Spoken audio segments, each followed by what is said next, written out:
Beauty and Brains presents A Work in Progress, your favorite weekly podcast all about navigating adulthood and adversity with transparency and vulnerability.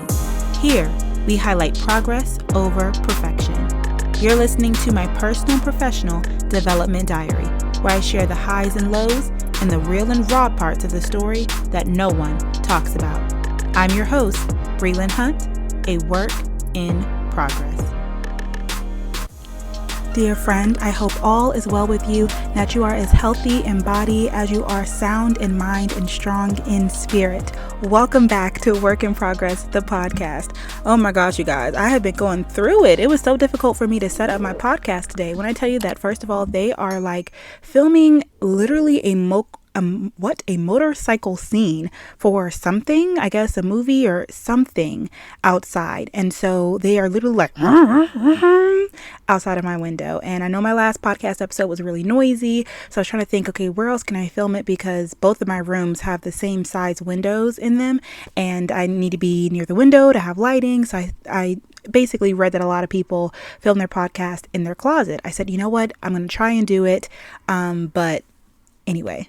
Welcome back to the podcast, you guys. I miss you. I hope that you are doing well.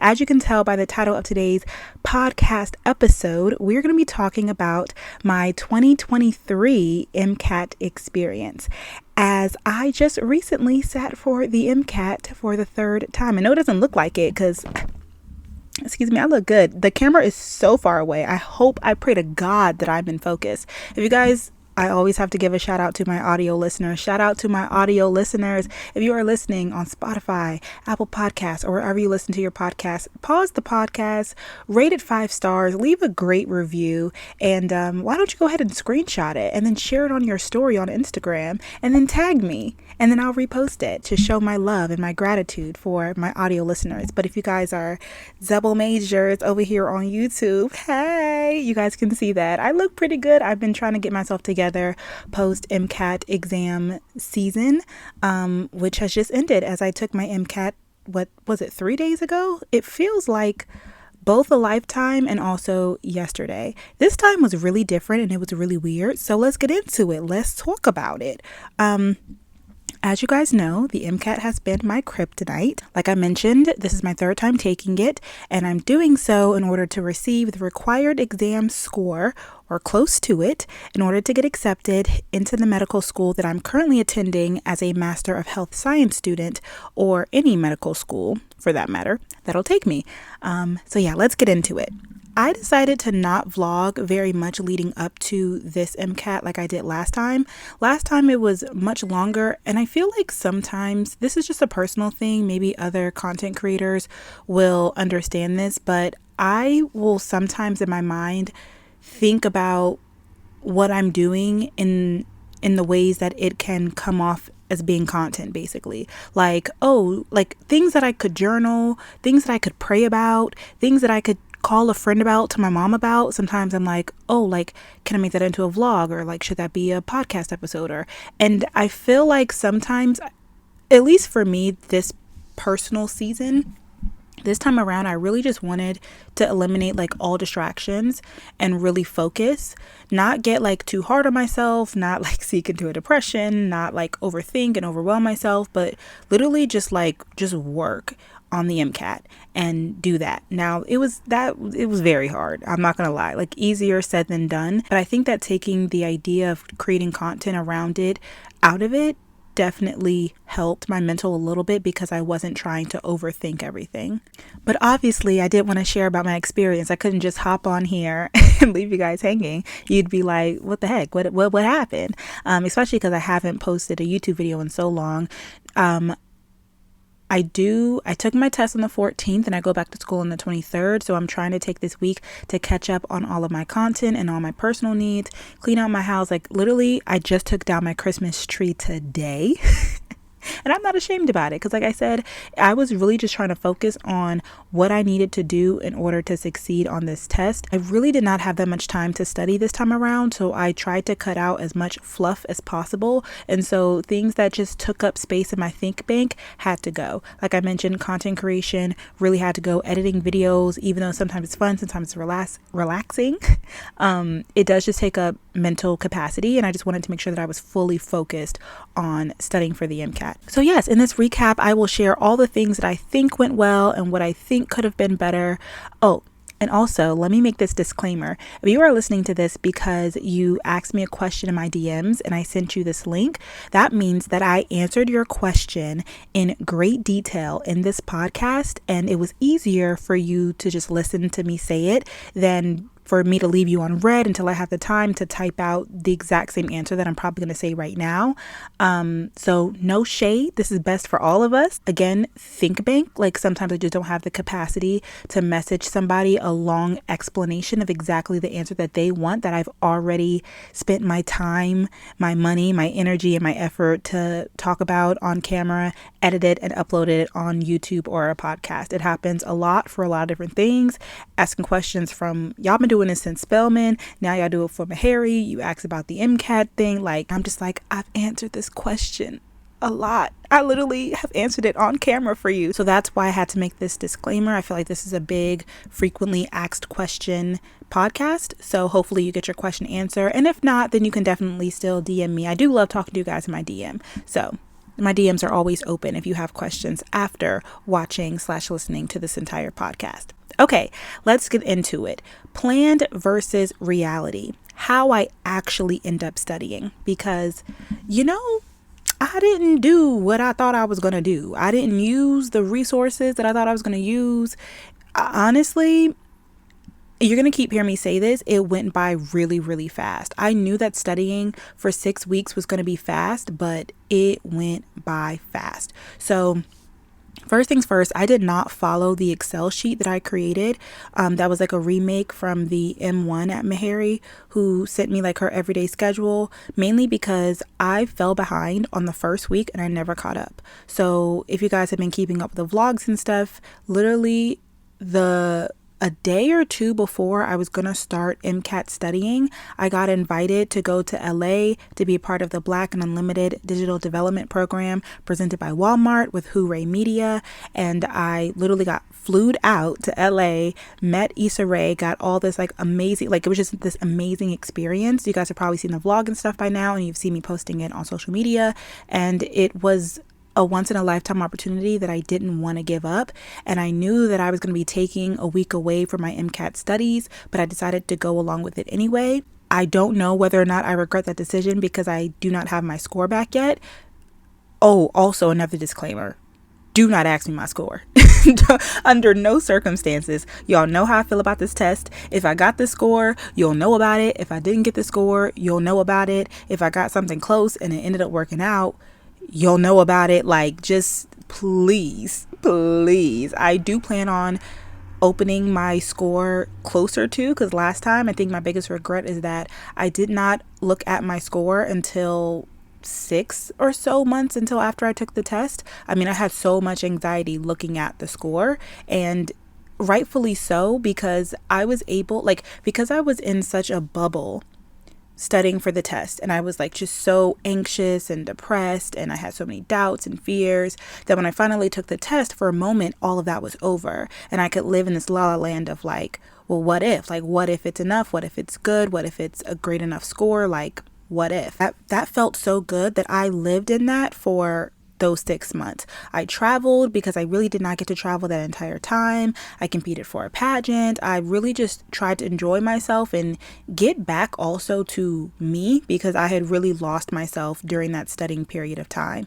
And I'm glad that I did that, because once I looked at my score, because it wasn't what I wanted it to be, I started to spiral, and I spiraled into a depression. The good news is that I didn't compound that depression on top of the 6 months of depression and anxiety that I was already experiencing.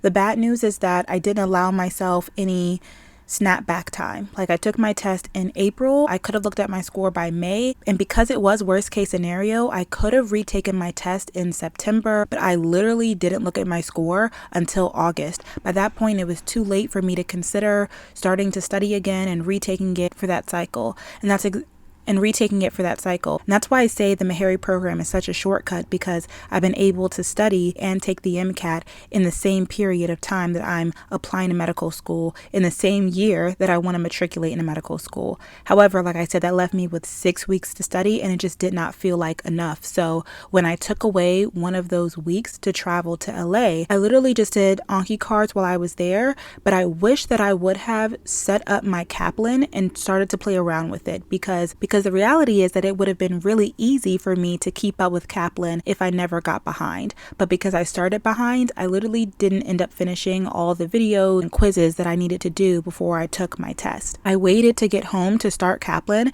but I wish when I was in LA and I had some downtime, I would have just played around with the interface and I got a gist of, okay, when you start off a day, this is how you go to the calendar, this is how you find a quiz, this is how you take the quiz, the placement quiz. If you do well, move on to the next thing. If you don't do well, you watch the videos. This is how you go to the class. Like, they even had live classes that I could have gone to, but I really just pushed everything back because I figured, you know what, I'm just going to grind out for 5 weeks. I shouldn't have done that. If this was any other time, I would have pushed back my test, even just 1 week. I'll talk about this later on in the pod, but because I was feeling that burnout feeling, I was like, I need this week-long break that I'm currently in right now. I was dreaming about this moment in time when I would be done.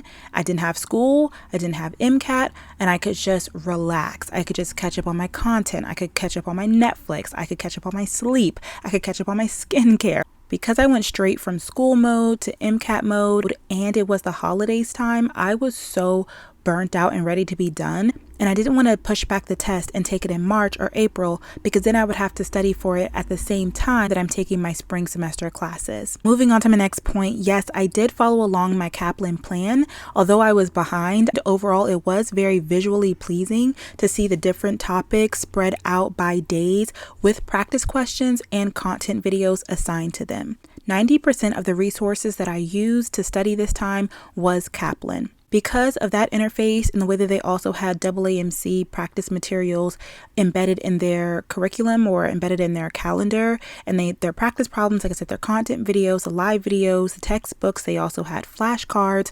I used mostly Kaplan to study this time around. I just felt like it was easier for me to stick to the schedule that they were giving me instead of trying to make my own schedule with all these other resources, because I just genuinely did not have enough time to fit it all in. I could barely get through the material that Kaplan assigned me every day. I wish that I was using Kaplan when I was studying last time and I gave myself 6 months, because instead of having to complete 4 to 5 topics, which range from taking about an hour to 3 hours each topic a day, like I could not get through all of my little assigned boxes a day, but I knew that I had to, because it literally showed you, like, if you complete 5 this day and 4 this day and 5 this day, then take a practice exam this day, and then review your practice exam this day, and then rest this day, and then 5 this day, then 4, then by the 14th you'll be ready and you'll be done and you'll have completed everything. Like I said, I didn't end up completing everything because I could never complete all of the tasks that I had in one day. I would maybe finish 3 and then have 2 left. The next day I would do 2 and then maybe 1. The next day I would do maybe all 3. It's just the age-old complaint of me not having enough time in my day to complete everything that I really wanted to, especially because I did end up attending the live Kaplan classes. They were very time-consuming. They were each 3 hours. I would say that they were not 100% worth the amount of time, especially given the amount of understanding that you received from it. It was nice for community and live questions. It's so loud here. Why do they have to make it so hard for me? Anyway, it was nice for live classes and feeling like there was community, because a particular Kaplan class was all of the Meharry MHS students. Now, only about, I would say, less than 10 of us actually end up going to the live classes. I would say maybe 6 to 7 of us consistently every week. I don't know, maybe 70 of us who are applying to the medical school. So majority of people did not end up using Kaplan or just did not attend the live classes. And I completely understand why. I think that if I would go back, I wouldn't waste my time with the live classes, because 3 hours in your day is like a make or break. But like I said, sometimes it was nice to be able to speak to my classmates or have the instructor answer a question. My biggest gripe with the Kaplan program is the fact that you could not re-watch those those live classes on your own, because I would love to have the opportunity to rewatch those videos the next day at 2x speed. But if you did want to cover that same information, you had to like watch their content videos that was aligned with those live classes. And sometimes those videos were shorter, but they were so dense that I actually had to watch them slower and constantly pause them and go back in order to, digest what they were saying. And I felt like that was taking more time than if I was just in live class, because I knew that no matter what, it was going to take 3 hours. Whereas for the pre-recorded content videos, sometimes I would pause it so much that it would take more than 3 hours. It's nice to have the option, either one, but for me, I want that in-between option of watching the live class but being able to speed it up. That way I know that I can get through this 3-hour video in like an hour and a half speed time. Kaplan also included some stuff like mindset talks, and sometimes it's just not what I needed to focus on that day, but sometimes it was exactly what I needed to hear, like on other days. So it was a gamble. I will say my favorite thing is being able to go through passages together with an expert. That way I can walk through, okay, what did you highlight and what did I highlight? What was important in this passage that you saw that I didn't see? How did you answer this question? Did I answer it with the right, mindset, going about it the right way? Like, I like to compare and contrast going through passages, and you are really able to do that in those live classes, because after they go through a topic, everything is very passage based with Kaplan, which I really like. And it would still be passage based if you watch the content videos, but they wouldn't necessarily walk you one by one and say, well, why'd you choose this answer, and why do you think that was right, and why do you think it was wrong, and okay, well, this is why it's wrong, and this is why this one is right. It's like it would just kind of give you the answer and explain why the answer was right. So going to the live classes again sometimes would be beneficial, but you just have to put in the time in order to receive the benefits of that. Okay, so moving on, outside of Kaplan, I only use AAMC materials for cars because that's all that I needed with the time that I had. I did about 3 passages a day, and I didn't run out of passages just using AAMC. Again, I didn't study for that long. I also use both Kaplan full-length exams and AAMC full-length exams. I did score better on Kaplan's, even though they said that their tests were harder. I don't know, but I always scored better on Kaplan's exams than AAMC exam. And so for that, I hope that my actual exam score is closer to Kaplan's than AAMC's. And what was really weird is that obviously, because I previously purchased all the AAMC materials before, I have taken all of the practice exams before. However, it's been a year and some change, like a year and a half. So I figured that I wasn't going to answer the question, like I wasn't going to remember the questions.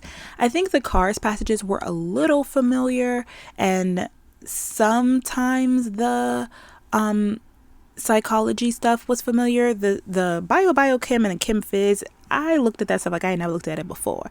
Now, I did score better on these practice exams than I did the last time, but not like, oh, you clearly have seen this stuff before, like that's why you're scoring good on it now. Like I was still they were still on par with what I was scoring on my Kaplan exams, which was just showing like an overall average of my understanding of the information, and not because I was familiar with the information because I've seen it before. At least that's what I think. Now, continuing on with the full-length saga, I will say that I really, really struggled being consistent with taking my full lengths on the day that I said I was going to take them, and then reviewing my full lengths.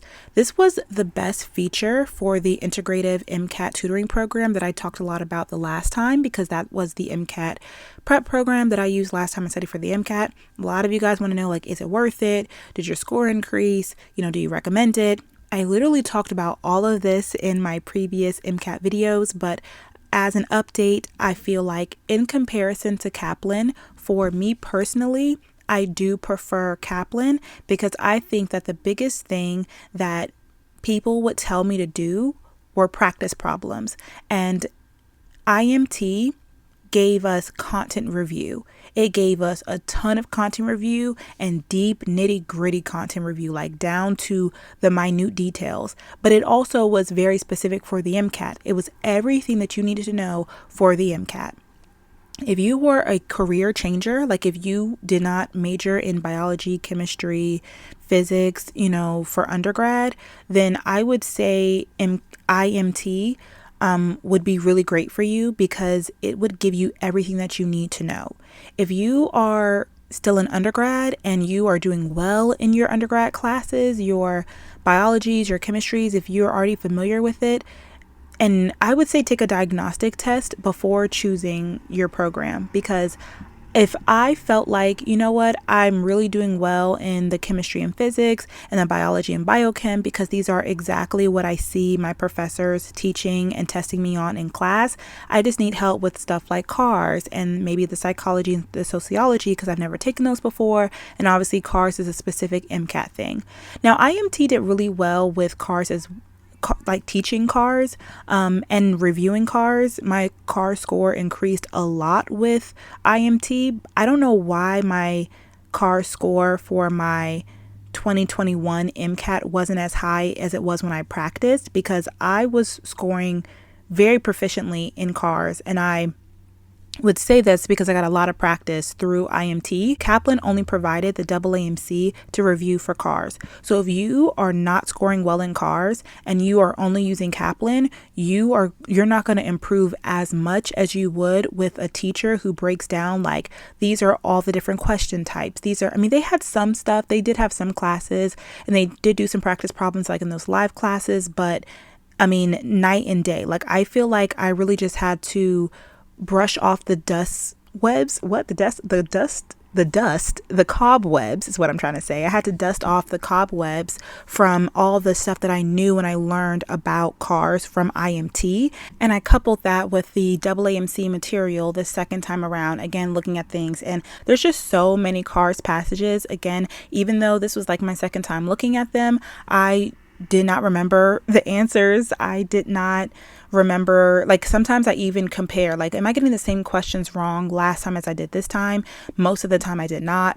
Like, sometimes I did for some passages, but not always. So yeah, I will say that if you're struggling with CARS and psychology and sociology, then IMT will break it down. They'll tell you every term. They will, like, it's basically like taking CARS as like a class in college, or psychology and sociology as a class in college, and the notes and the details, like, I really do like them for that.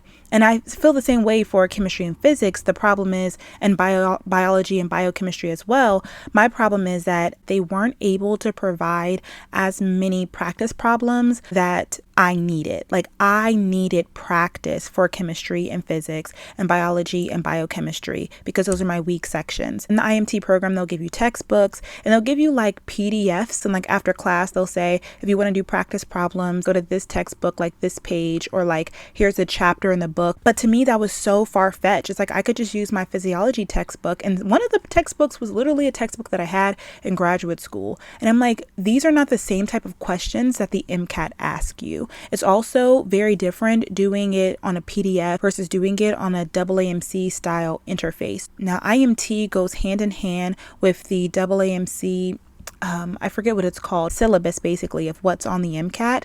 Kaplan, I'm sure, does the same thing, but it feels like it's split up into much smaller topics. IMT will say this is everything that you need to know about optics for physics, but Kaplan will maybe break it down to this is optics of the eye. Like I mentioned in some of my MCAT vlog videos, before you even start, you take a placement test. So first you're seeing, okay, if I'm given this question through a passage or on a standalone question, do I know the information of this topic well enough to answer the question correctly? If you score a certain amount, I think it's an 80%, then you test out of that topic and then you just move on to the next one. Now, I didn't test out of, I think maybe one biochem. I tested out of a lot of psychology and sociology, never physics or chemistry. I would take the placement test, then I would review the questions. So yes, it would take a lot of time, but I was also getting in my practice questions, because after doing maybe 10 or 15 practice questions in that first placement quiz, I would then review every single question. And with Kaplan, it'll tell you, okay, A is not right because A, B, C, E, F, G, elemental P.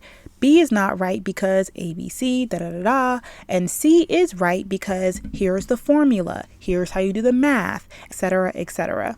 And then D is not right because etc., etc. Then you'll watch the content videos. I decided not to take notes this time around because for me personally, like I said, I had all these notes from IMT, and I also knew that I was not going to have enough time to review pages and pages of notes that I took. I literally had to sit there, get the information in my brain, and then I would take the exit quiz. If I scored what I needed to score on the exit quiz, I would move on to the next topic. If I didn't score what I needed to score, I would go back and take the placement test again, and then I would try and see if I could score better now that I knew the information. Because sometimes you think, okay, I chose the wrong answer, you told me how to do it correctly, now I'm going to go back and see if I can do it myself, and sometimes I still wouldn't do it right. That's why some topics took twice as long as they were supposed to take, but overall I felt very confident at the fact that I was actually doing a even split between practice problems and content review, especially the content review that I just did not know. Like, I just do not know physics. I do not understand physics. Spelman did not teach physics, and neither of my master's programs have even touched physics. So it's just like literally another language for me, and the only place I've actually learned physics was through the IMT program. So I hope that wasn't confusing, but those are really the pros and cons between IMT and Kaplan. IMT uses a lot of other resources along with their own curriculum and their own teaching. It is a community. If you want to, have those private tutorings, if you want to meet up with classmates and do small groups with classmates, and especially, this is what I was getting at, this whole long spiel was to say that even though they only use AAMC full lengths, because IMT does not, they're not writing their own full lengths like Kaplan has, they had our full lengths on a schedule. And the day after you took your full length, there were small groups to review each section of that full length. So like in the morning time, they would start off with, let's just say, cars. And then like from 8 to 12, you would go through every passage, every question. Why is it right? Why is it wrong? With an instructor. It was really great because if you chose B for this answer, you could say, okay, but why exactly is B not right? Not just why is C correct? This was so helpful. This is IMT's best feature that they offer, because it first of all allowed you accountability, but it also, I don't know, it's really hard basically to go through your own practice exams, your full length practice exams. It took so much out of me. You guys saw the first couple of times to even take a full length exam, because knowing that it's like 7.5 hours and you really can't be on your phone all day, and like your attention span, like it was I first took it this next time around, I was like, oh my gosh, I can't believe I used to be doing this every other weekend, and this is what my weekend is going to look like for the next 6 weeks. Like, I dreaded taking a full length exam. I just thought that it was just going to be so miserable. Like, I could not look forward to it. It wasn't miserable taking the test, but I will say each time except for once, I was super happy with not super happy, but my scores consistently went up until like the last time that I took a practice exam. And so I was very like, oh my gosh, I'm doing good. Like, oh my gosh, like we're going to do this. We're going to make it. We're going to get it. And so it would kind of discourage me from reviewing my practice exam, because the first 2 times I didn't review, and I was like, I know that I'm tripping, and I know that I need to sit down and review, because you can't just keep studying without knowing like, what did you do right, what did you do wrong? Like, I know that's a really big thing, and I ended up reviewing all of my exams except for one, but I should not have let any exams go without taking it, because although a big part of it, like I said, was like getting into that groove again of sitting down for 7.5 hours and what you're going to eat, and noise distractions and your attention span, like all of that, I did end up kind of exercising those muscles and getting them back up to speed, because like I said, the first time I took it, I could not pay attention when during like a full section. I was like, oh my gosh, like an hour and a half just sitting at the screen, like my timing was off, and then when I finally ended up taking it, I was much better. Like, it didn't feel as bad because I took in so many practice exams. But yeah, the point is that when you review your Kaplan full-length exam, yes, they give you the answers about what's wrong and what's right, but all that reading for, what is it, 100 and something, 230 questions, it takes you a whole nother like 5, it doesn't even take you, it's that they give you 5 hours to review. It takes twice as long to review than it does to take the actual practice test. So I actually ended up reaching out to Cara, who is the owner of IMT Tutoring, and I was like, can I sign up for these small groups to go over the full-length practice exams, because I'm procrastinating, I'm not doing what I need to do, and I know that you guys do it every week, basically. Luckily, I was able to review my AAMC practice exams with IMT and my Kaplan ones. I just bit the bullet, did it on my own, but I definitely procrastinated doing it.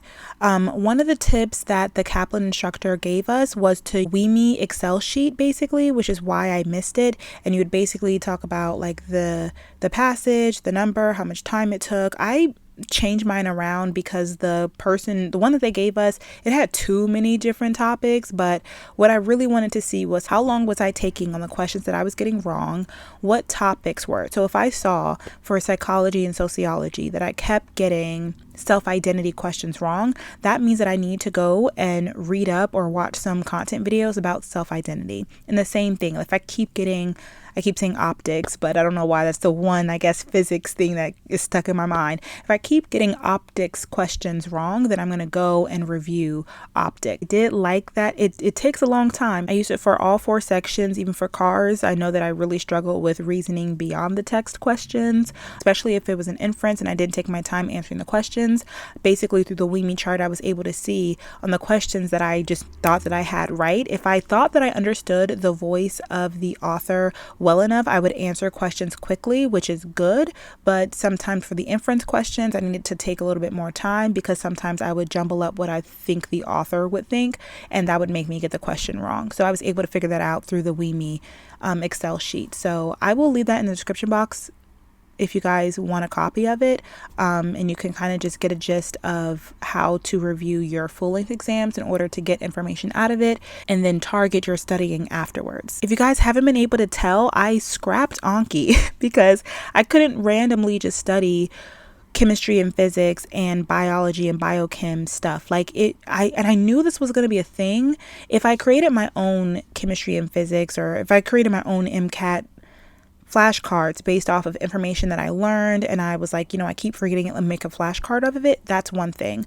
But getting a random ANKI deck that has all the chemistry and physics information that you need, and then randomly looking at cards, so it's like, I haven't studied that card, I don't know what this is. If I just memorize what's on it, it feels like I'm doing something completely different than what I focused on today. So I ended up scrapping ANKI, and I didn't really utilize it at all. Even the psychology and the sociology ANKI, I feel like those were better because I have a better, wider understanding of psychology and sociology, but I ended up just using the AAMC and the Kaplan flashcards for those. I really wanted this to be a short podcast episode, but I guess not.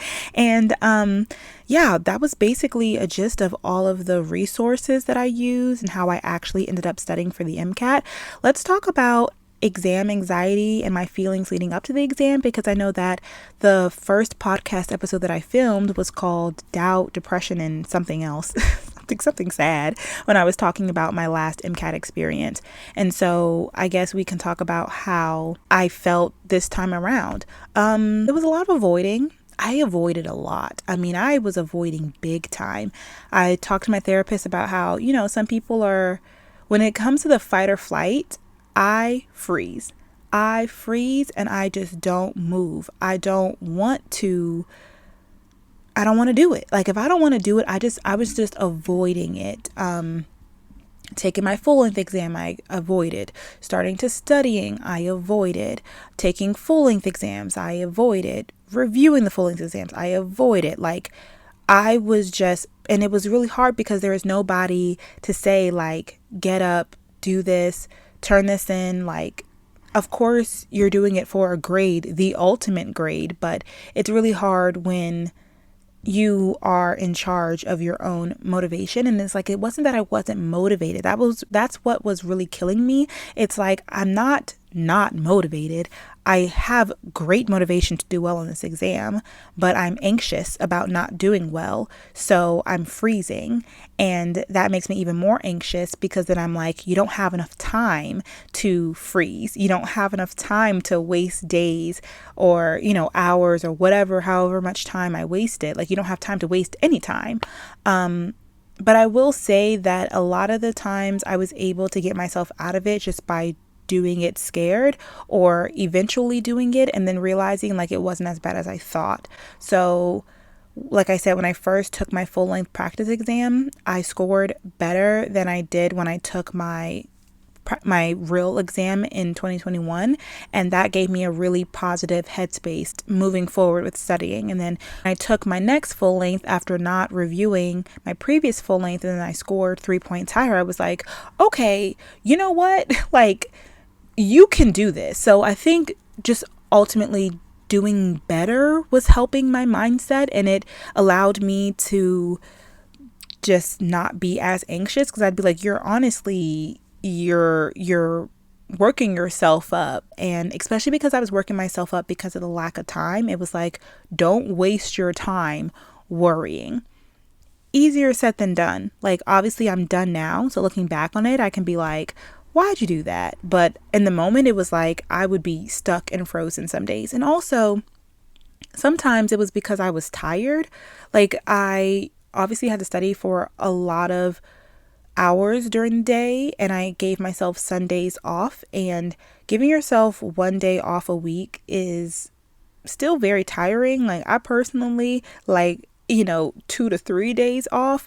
I missed my YouTube, I missed my Netflix, I missed just laying in the bed. You guys know I love to sleep in on a Saturday. So those little things that like really keep me going, I wouldn't say it burnt me out, but some days I'd be so tired that I'm like, I just can't get up early right now. Like, I can't get up early today, and I wouldn't start studying until like noon. And then I would get anxious because I'm like, oh my gosh, like, I've wasted my entire morning lying in the bed. And if I don't stay up super late, then like, that's so many hours that I've missed. And again, the whole time thing, like, I think the moral of the story is that time played a big factor in my anxiety. When I had 6 months to study, I gave myself Wednesdays and the weekends off. So I took a midweek break because I would get so like burnt out after studying for so many hours, so many days. And even though sometimes I would be okay to study on a Wednesday, I still gave myself that rest time.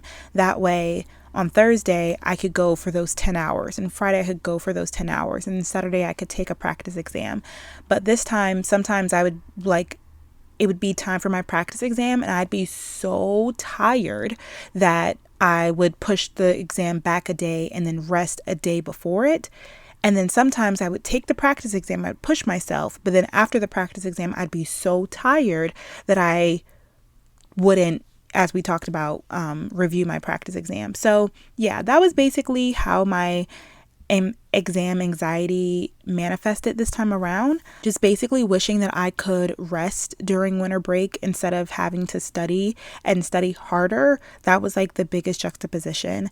Oh my gosh. Also, okay, 2 things to talk about. One, really feeling like I isolated myself during this past semester, focusing on my graduate program, and then having to like bunker down even more when studying for the MCAT because it was the holidays time, and it just felt so lonely. Like, I just felt like I don't know, when I was in school, even if I didn't leave my apartment for a week, I still felt like I was in community with people, whereas I felt very out of community with people while studying this time because, like I said, there were other people studying, but I didn't meet up with anybody. There were only a few people who I like reached out to a couple of times throughout the studying time to be like, how y'all doing? Otherwise, I was just going through everything alone. It felt very lonely.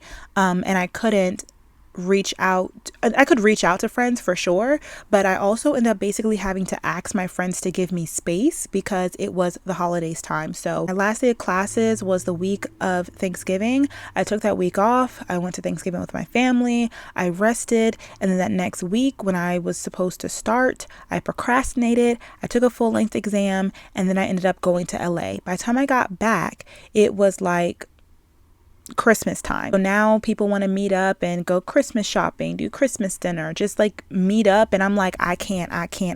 Like, I cannot Like, I'm not on winter break, basically. It's very hard because everybody was on their winter break mindset, and I have to take a very important exam at the end of holiday season. So this isn't a rest for me. And I knew it was going to be that way, but it was definitely still very hard to experience it and to say no to people in the moment. A lot of opportunities presented itself, and I had to say, like, I'm sorry that I can't. I'm sorry I can't meet. Hopefully you'll be in town soon. Like, I so many no's, and it was really hard because I wanted to meet with people. I wanted to relax and to, fill my cup back up that was really empty after the semester, but I just wasn't able to because I couldn't take the time to do so because I felt like I would regret it later, and that would give me anxiety. Another thing that I dealt with that was really, really strange and was awkward, or it's actually really weird that it happened this time around and not the last time I took the MCAT, but I dealt with a lot of health anxiety.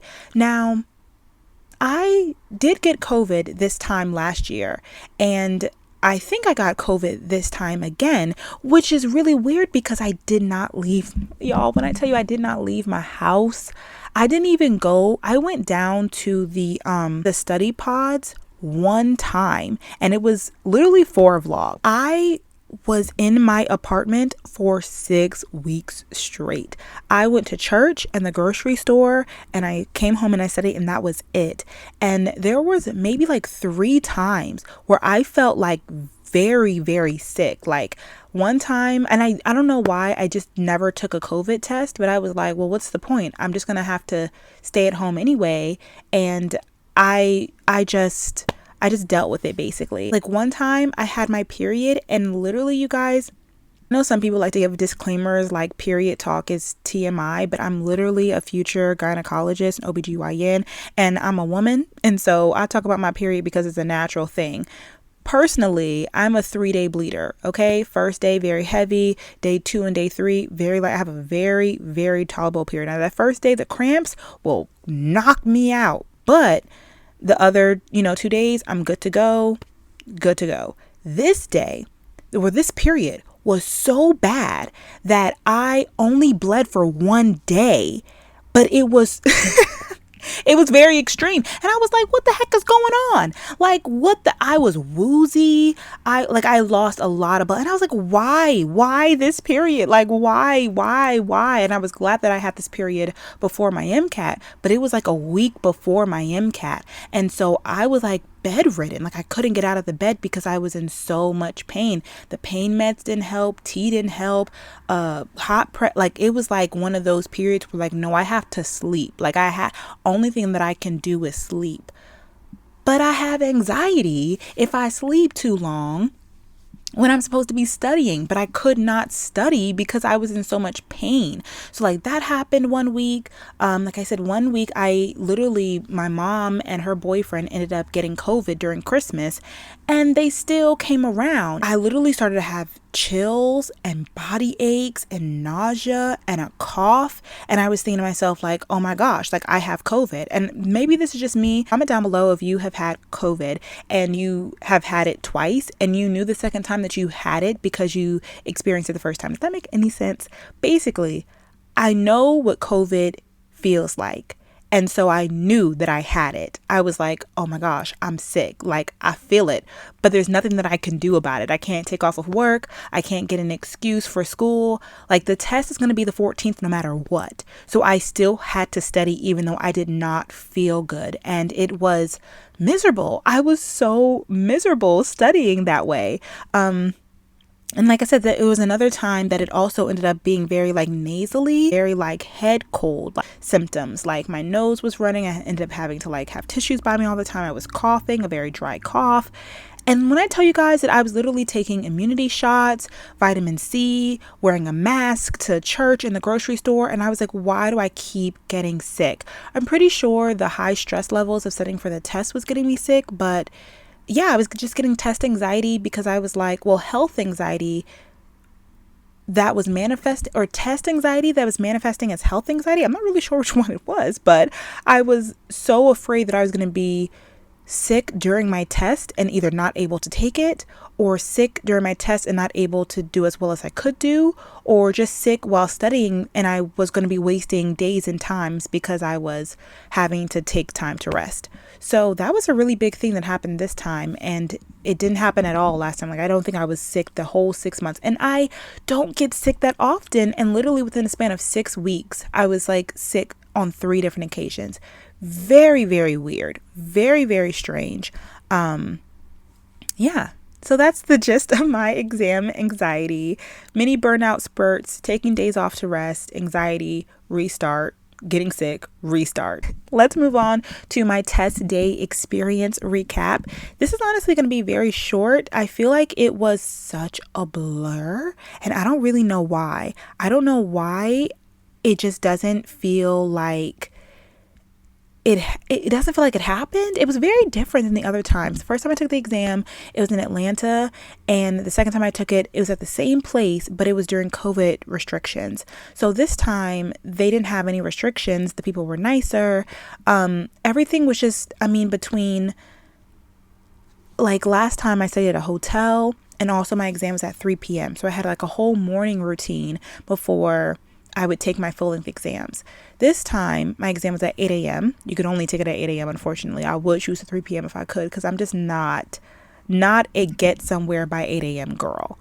Okay, if I have to, obviously I will, but I prefer a nice mid-morning wake up and a mid-morning arrival time. It's one thing to wake up at 8. I can wake up before 8. But to be somewhere by 8 is something completely different, because to shower, to make breakfast, your makeup and stuff. Now, obviously, I didn't wear any makeup, and then I didn't make breakfast. I had my breakfast meal prepped, but I'm just speaking in general. 8 a.m. getting somewhere, having to be somewhere by 8 a.m. is so stressful to me. So I was nervous about getting there on time. Obviously, I could not be late. And we all know that I struggle with my time management sometimes in regards to like being on time places. So I was so anxious, I think the night before, that I woke up at 4 a.m. I woke up at 4 a.m. to make sure that I didn't oversleep. And I had already taken my shower, and I had already had my breakfast meal prepped. So I ended up watching review videos, because I was like, well, what the heck else am I supposed to do during this time? I can't go back to sleep. Finally, by the time I got up, did my whole skincare and stuff, my stomach was in such knots, I couldn't eat. Couldn't eat my breakfast. My lunch was already packed. So I really just sat there listening to worship music and force feeding myself my little breakfast wrap. I decided the night before that I wasn't going to take an Uber there like I had originally planned, because I thought, you know what, if tomorrow I'm so anxious, the thing that'll help me is feeling like I'm in control of something. And if I drive, I can listen to my worship music, or I can listen to, a podcast that has like MCAT stuff going on in the background. Like, I can basically be in control of my own traveling if I drive. So I looked it up, and to take an Uber there was going to cost $30, but the parking garage nearby was $15, and that was like an Uber one way. So I said, okay, perfect. I'll just drive. I just need to make sure I leave in enough time. So I did. I drove. I parked. I walked out. I had a good outside experience, because I had not been outside in weeks at that point. I go outside, but like literally the walk from the car into the church building, the walk from the car into the grocery store. Like, when I tell you I do not be outside. So anyway, yes, this podcast is getting long. Let me wrap it up. I get into the test building. Everything is calm, cool, and collective. I wore my mask because I thought that I had to, but I didn't have to. Even like last time, they were so strict. Like, if you guys watched that vlog, they were so strict that it kind of like, again, made me anxious, because the testing people were so mean. They were very nice this time. I was kicking with the lady. I wore like a Spellman sweater, so she was like, oh, Spellman. And I was like, they were all black there. So it was overall really good testing experience. I would say that I was very nervous actually during my first section, during chemistry and physics. I was very nervous. And at this point, we've gone all TMI. So I was so hungry, basically, during the second section, cars, because I didn't eat my full breakfast. It was kind of weird. I was going in and out. I started off being like, I'm actually really sleepy because I've been up for hours. So I know the first time I took the MCAT, everybody was like, you can study, you can practice drinking caffeine, but on the day of the test, like, you're probably not going to need it. You're probably not going to need the caffeine because your adrenaline and your anxiety is going to be going. Like, there's no way you're going to fall asleep. But for me, I was actually yawning during my first section, and I was like, what the heck? Like, I thought I was going to be so anxious that I wouldn't get tired, but I guess I just didn't get enough sleep. So during my break, I was like chugging my Celsius. Then during my car section, I was really, really anxious. And so I just was really nervous during cars, more nervous than I would have liked to be, but I got through the section, both of them, without running out of time. Then I went and I ate lunch. And I was like, I'm so hungry that now, like, for lunch, by the way, I ended up eating like a Subway sandwich. I get the same one. And normally on a everyday basis, I eat a full foot long because I'm a big girl. But more recently, when I'm nervous, I'm having a lot of trouble eating. Like, I noticed it during Miss Maryland week, and obviously I noticed it this morning during the test. So I was like, you know what, maybe I won't be able to eat both sides of the foot long. I'll just bring one half. I decided to bring both, and thank God, because I ended up eating the full sandwich because I was so hungry. Next up, biochem section. I get the bubble guts. My stomach was, I was like, oh my gosh. And so I end up having to run to the bathroom during my next break and poop in that daggone testing. I was like, you know what? I don't care. I don't care. I will poop here and now because I have to be at my best for the psychology, sociology section, because my best section, I'm like, nothing can get in the way of me scoring my highest during the section. But it was just so embarrassing. Like, I don't know the last time I've pooped in public. Like, I usually can't really get my body to do it. But like, when I tell you I had to go, oh my gosh. And so I was like so embarrassed. I was like waiting for people to leave the bathroom for me to like do what I needed to do. And I was waiting for people to flush. And it was so just like comical, honestly. And I got back for my psychology section with 13 seconds to spare. Absolutely chaotic. But that's really it. And once I was the last person again to finish my section, and I remember the woman who checked me out. She was like, I hope I never see you again unless you're going to be my future doctor. And I was like, well, I'm going to be your OBGYN, so I hope I do see you again. But no, not in this testing setting. And I walked out and I was just in a blur. I walked back to my car and I sat in my car for like 20 minutes. And then there were a couple of people who texted me good luck, so I texted them back, and then Glory was one of them. So she ended up calling me and was like, how'd it go? So I talked to Glory on the phone for a few minutes, and then I went home, and Miss Universe was the night of, so I ended up going on live on Instagram, if you guys were following me on there and you saw my Instagram live, and I slept for a day and a half. And here we are. So that was my test day experience, kind of chaotic, but overall, my after exam thoughts, I just feel like the main thing that I was nervous about was that the psychology and sociology section, in my opinion, was probably one of the hardest psych-soc sections that I've ever done, which is really upsetting because, like I said, it is my highest scoring section, and I'm like, I really just want to max out, like, get as many points as I can. And I have less confidence that I did that, but I don't know. Like I said, at this point of me filming this, I don't have my scores back yet. I feel like I'm really working on speaking things into existence and speaking life and the power of the tongue. And so I don't really know what to say here in order to not like incriminate. Is that the word? Incriminate? Criminalize myself in the spirit of the Lord. Like, I'm basically just going to say, I hope and I pray and I have faith and I'm believing that what I did was enough. No matter what the score is, that it'll be enough for the school that's in line with God's will for my life. And I'm really just going to leave it at that. We will talk more later once we have the answers, but I think that it just doesn't do you, me, he or she any good at, wondering what it was, what I could have done differently, if it was enough. And also one thing that Glory talked to me about as I was kind of spiraling after my exam was that I can't keep trying to move on to plan B. Like, okay, well, if this test wasn't, no. Like, it kind of shows my lack of faith in God and myself when I try and lean on another plan if I think that something is not going to work out. So I am just going to sit and genuinely relax during this week and rest and not overthink what could be. I'm just going to, like I said, trust and believe that it was enough and that he covered me and that we gonna be all right.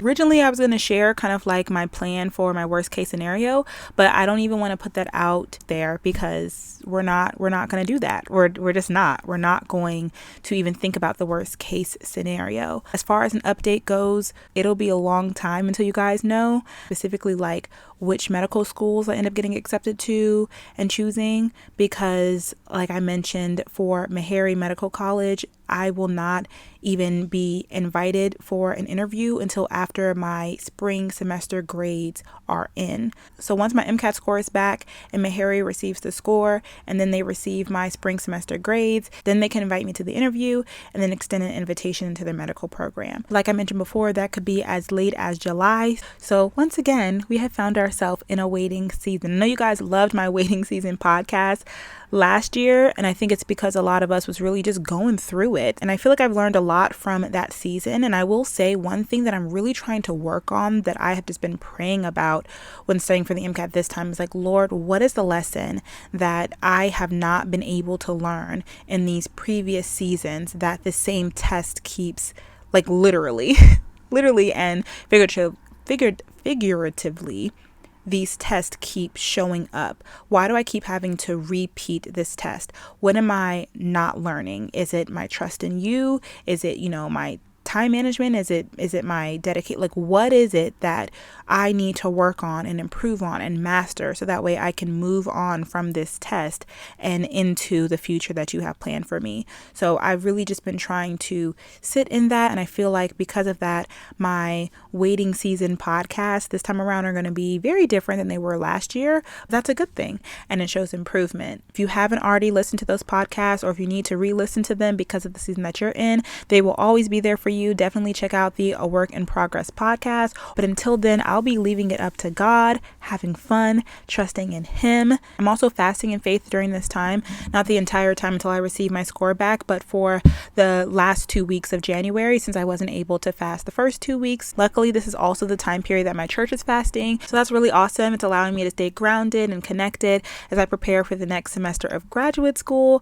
so that I can have a strong start spiritually and mentally and be able to maintain my GPA for the program's contractual agreement. We're going to end this episode off right with a few minutes of guided affirmations to keep our spirits up and focused as we move throughout our day. Remove all distractions and verbally repeat these words after me.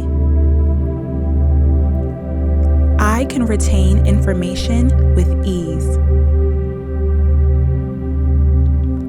I am relaxed during exams.